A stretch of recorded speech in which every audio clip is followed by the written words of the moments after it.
Good morning, it is day 28. I'm here at Uncle Johnny's. I had a long hike yesterday. Today we're gonna take a shuttle into Erwin at 9 o'clock and go by the grocery store and eat us some salad bar and get a few extra things that's not in my mail drop. Got my stuff all packed up and yeah, we're ready for the day. It's gonna be a good one. Need some sugar today? Yeah. Yeah, that's a good girl.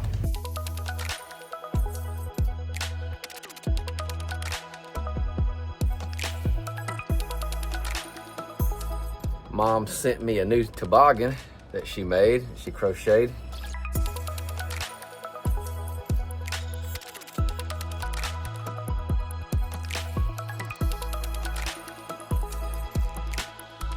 All right, we got everything situated here at Uncle Johnny's. About to cross the Nolichucky.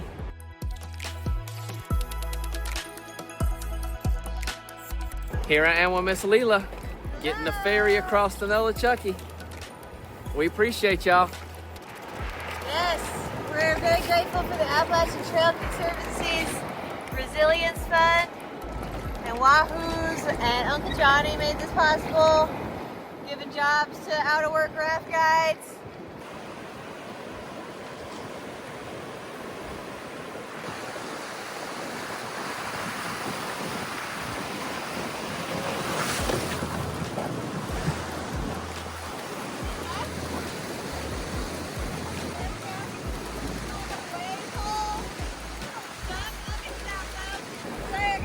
A little bit of surfing, no problem.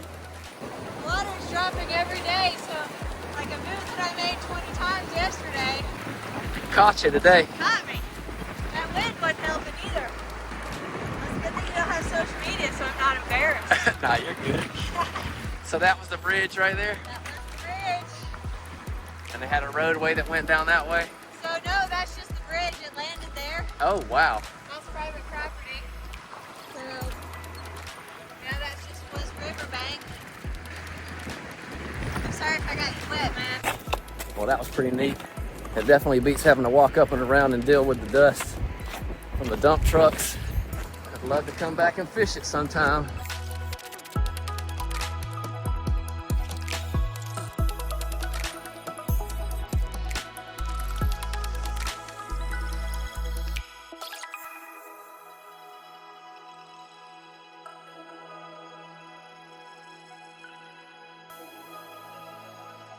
First snake I've seen on the trail. How about that?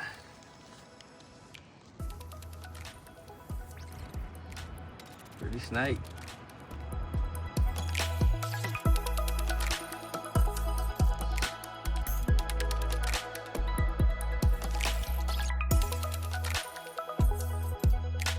Curley Maple Gap shelter. So the time's about 2:40. I've only come about four miles and some change from Uncle Johnny's. And I think I'm gonna call this my stop for the night for a few reasons. One, because I had a pretty good day yesterday, pretty good miles. I also didn't really sleep that long. I probably only had 5 hours of sleep.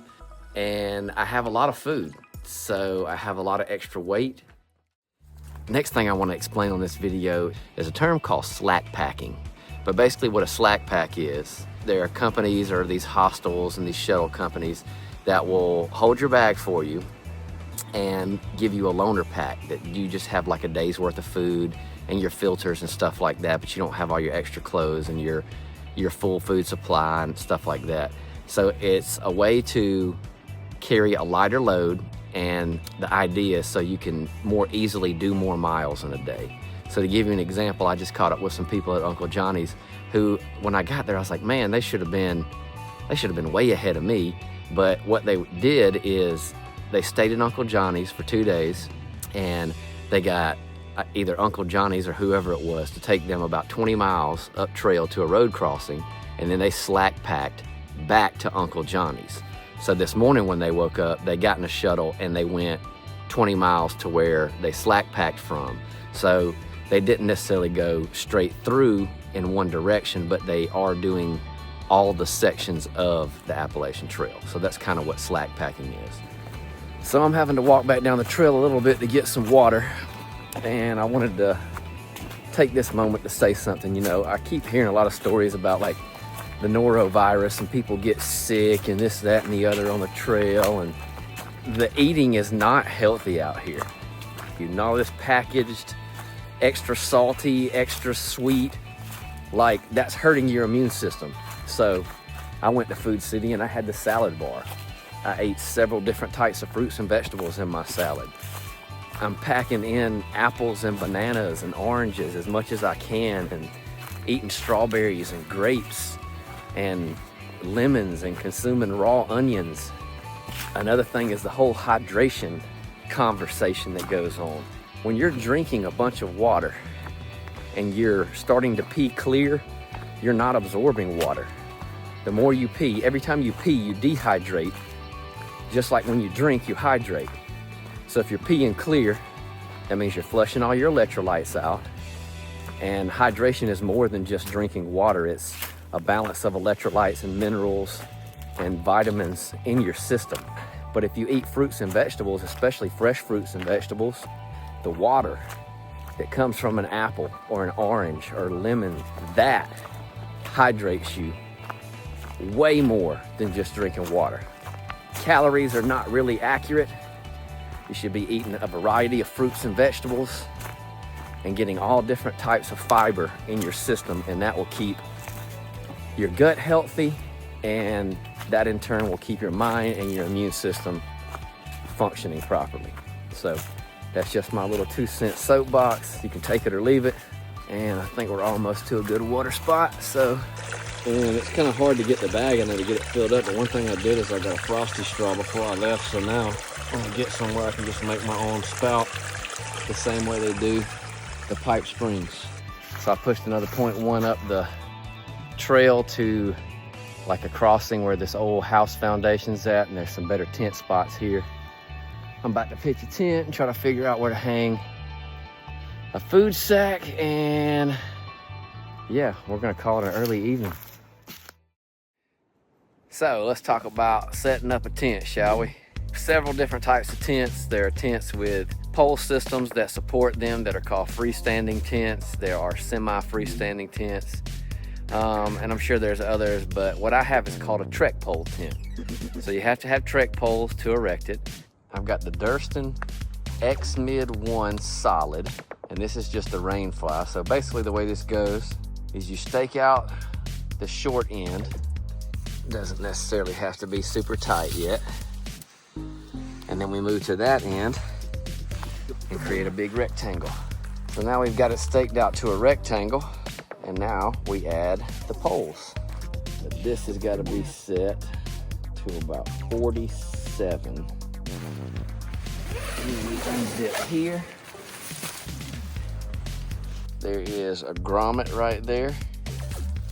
And that grommet is going to house the tip of the trek pole. And that pretty much gives it rigidity. Straighten it out a little bit, and then we can zip this, move around this way, and do the same on this side. And now we're standing up pretty well. It's taken a few times to get used to setting it up. It's not a bad tent. I have found that to get this ridge line as tight as possible, you want to come to the corners that are closest to the zipper. And you just want to tighten these corners if need be. I think I did it pretty well that time, and that helps keep that rigid.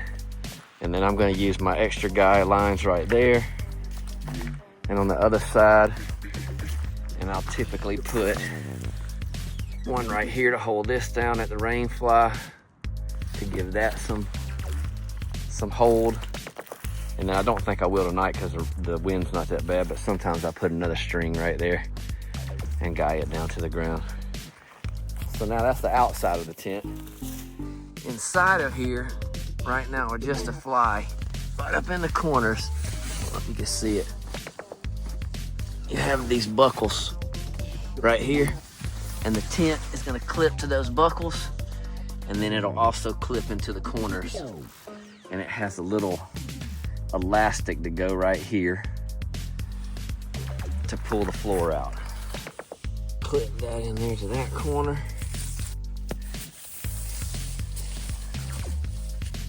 So now that that's all set up, we'll take the corner to these buckles I showed you earlier. Clip it there. And the other side. And come back down here. A little elastic coming off the tent right there. We're gonna squeeze that around that pole. And then the next thing to do after you get the sides is there's a little clamp right here that pulls out the tent on both sides. So not a bad little tent. I decided to take the inner out every time, just in case I got to set up in the rain, it won't be nasty. I'll leave the ground tarp on it, just because it's tricky to get it set up. It could be a little bit easier tent, but overall not bad. I'm not gonna say it's my favorite tent, but it's definitely not my least favorite. So there's that tent. So let's tie off the sides just to show it for the demonstration, even though I don't think I'll need it. What I've opted for is Night Eyes makes these little figure 9 clamps, I think they're called. And the way this works is you gotta make a loop like this in the rope and the cord. The loop comes up over that and then back down through the teeth, so that when that's pulling, that's like that. So you go around the bottom one and then through the teeth. I'm just gonna stake it off right here. I can tighten it if I need to, just loosen the teeth. Pull the cord a little bit, wrap it back through.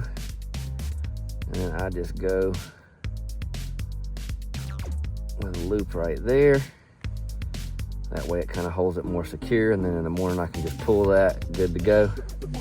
Now what else I could do is maybe find a stick to kind of pull that up. A lot of people think guy lines are supposed to go straight to the ground, but really you're supposed to be pulling at close to 90-degree angles with stuff like that. Let's see if we can find something to demonstrate. So basically, if you use a stick to pull it like that,